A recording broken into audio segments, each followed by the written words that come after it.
Hi hello friends అందరికీ నమస్కారం. చక్రధిక్ vlogs ఛానల్కి స్వాగతం. మరి ఆలస్యం చేయకుండా ఈరోజు వీడియోలోకి వెళ్ళిపోదాం.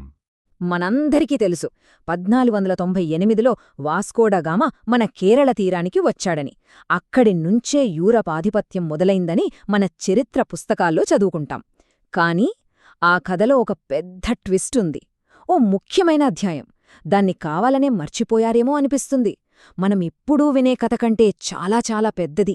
ఇంకా చెప్పాలంటే చాలా ఏళ్ల ముందే జరిగిన కథ అది. అయితే అసలు ప్రశ్న ఏంటంటే, వాస్కోడగామా రాకముందే అంటే దాదాపు ఓ 90 ఏళ్ల క్రితమే భారతదేశానికి ఎవరు వచ్చారు? ఒక అపారమైన నౌకాదళం మన తీరాల్ని తాకింది. కాని వాళ్ళు యూరోప్ నుంచి రాలేదు. మరి ఎక్కడ్నుంచి వచ్చారు? ఎవరు వాళ్ళు? ఆ ప్రశ్నకు సమాధానమే జంఘే. ఒక్కసారి ఈ సంఖ్యలు చూడండి. వాస్కోడగామా దగ్గర కేవలం 4 నౌకలు, 170 మంది సిబ్బంది. కాని జంఘే దగ్గరో 300కు పైగా నౌకలు, ఏకంగా 28,000 మంది సిబ్బంది. ఇది మామూలు తేడా కాదు, ఆకాశానికి భూమికి ఉన్నంత తేడా. వాస్కోడగామా ప్రయాణం ఒక చిన్న బృందంలా ఉంటే, జంఘే ఫ్లీట్ సముద్రం మీద తేలియాడే ఒక పెద్ద నగరం లాంటిదన్నమాట.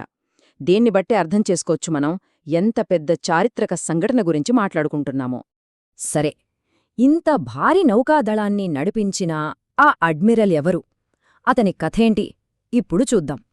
ఎందుకంటే జంఘే కథ కూడా అతని నౌకాదళంలాగే చాలా ఆశ్చర్యకరంగా, మనం అస్సలు ఊహించని విధంగా ఉంటుంది. జాంఘే గురించి తెలుసుకుంటే నిజంగా ఆశ్చర్యపోతాం. అతని అసలు పేరు మాహే.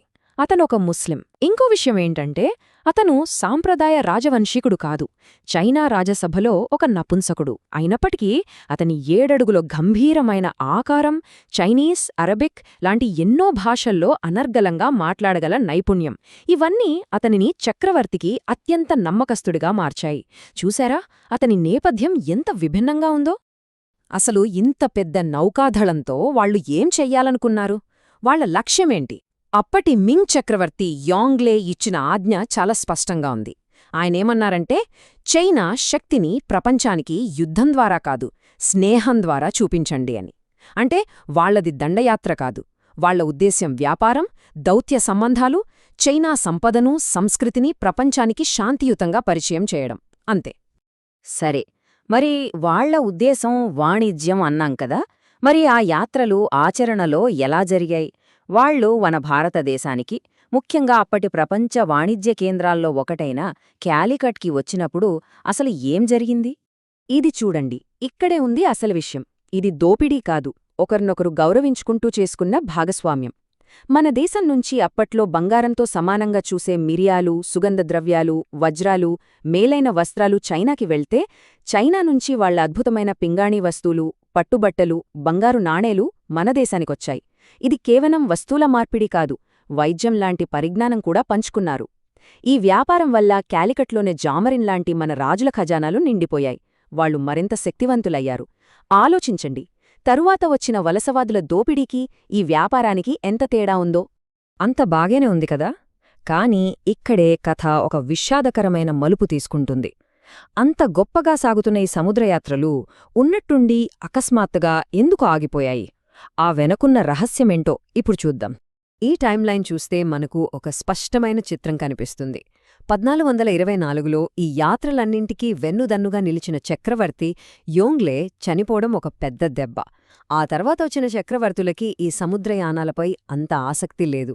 సరిగ్గా అదే సమయంలో 1433లో జెంఘే కూడా తన 7వ యాత్రలోనే మరణించాడు. ఇక ఆ తర్వాత జరిగిందే అస్సలు విషాదం. 1477లో ఈ గొప్ప యాత్రలకు సంబంధించిన అధికారిక రికార్డులన్నిటినీ ఉద్దేశపూర్వకంగా నాశనం చేశారు. అంటే చరిత్ర నుంచి చెరిపేశారన్నమాట. అసలు చైనా ఎందుకు వెనక్కి తగ్గింది? దీనికి ప్రధానంగా 3 కారణాలు కనిపిస్తున్నాయి. 1. రాజసభలోని కన్ఫ్యూషియన్ పండితులు. వీళ్ళు ఈ యాత్రలన్నీ డబ్బుదండగా, అనవసరం అని వాదించారు. 2. కొత్తగా వచ్చిన చక్రవర్తులకి సముద్రయానాలపై ఆసక్తి లేకపోవటం. ఇక 3వది చాలా ముఖ్యమైంది. భవిష్యత్తులో మళ్లీ ఎవరూ ఇలాంటి ప్రయాణాలు చెయ్యకూడదని ఆ రికార్డులనే కాదు, ఆ గొప్ప నౌకల్ని కూడా ధ్వంసం చేసేశారు. అంటే చైనా తనంతట తానే సముద్రాలపై తన ఆధిపత్యాన్ని వదిలేసుకుంది. సరే, ఈ కథ జరిగి 600 ఏళ్లు గడిచిపోయింది కదా. ఇప్పుడు దీని గురించి ఎందుకనుకుంటున్నారా? ఎందుకంటే ఇది కేవలం గతం కాదు. ఆ రోజు వాళ్ళు తీసుకున్న ఆ ఒక్క నిర్ణయం, దాని పర్యవసానాలు ఈరోజు మన ప్రపంచాన్ని కూడా ప్రభావితం చేస్తున్నాయి. అదెలాగో ఈ చివరి భాగంలో చూద్దాం. జంఘే కథ చరిత్ర పుస్తకాల్లోంచి మాయమైపోయినా దానికి ఒక సజీవ సాక్ష్యం మన దేశంలో ఇప్పటికీ ఉంది. అదేంటంటే మన కొచ్చిలో కనిపించే ఈ చైనా చేపల వలలు. ఇవి అప్పట్లో జంఘే నౌకాదళం మనకు పరిచయం చేసిన టెక్నాలజీ. 600 ఏళ్ల తర్వాత కూడా ఆ చరిత్రకు సజీవ సాక్ష్యంగా నిలుస్తూ మన తీరంలో ఇప్పటికీ కనిపిస్తాయి. ఇది చరిత్ర మనకు వదిలి వెళ్లిన ఒక చెరగని గుర్తు. చివరిగా ఒక్కసారి ఇలా ఆలోచిద్దాం. చరిత్రలో అతిపెద్ద ఒకవేళ ఇదేనేమో. ఒకవేళ ఆ రోజు చైనా వెనక్కి తగ్గకుండా ఉండి ఉంటే, జెంఘే డ్రాగన్ ఫ్లీట్ భారత మహాసముద్రంలోనే తన ప్రయాణాలు కొనసాగిస్తూ ఉండి ఉంటే, వాస్కోడగామా లాంటి యూరోపియన్ శక్తులు ఇక్కడికి వచ్చి తమ వలస సామ్రాజ్యాలను స్థాపించగలిగేవాళ్లా? బహుశః అప్పుడు ప్రపంచ చరిత్ర, ముఖ్యంగా మన భారతదేశ చరిత్ర ఇప్పుడు మనం చదువుకుంటున్న దానికి పూర్తిగా భిన్నంగా ఉండేదేమో. ఒక్క చారిత్రక నిర్ణయం మన ప్రపంచ గమనాన్ని ఎంతగా మార్చేసిందో కదా.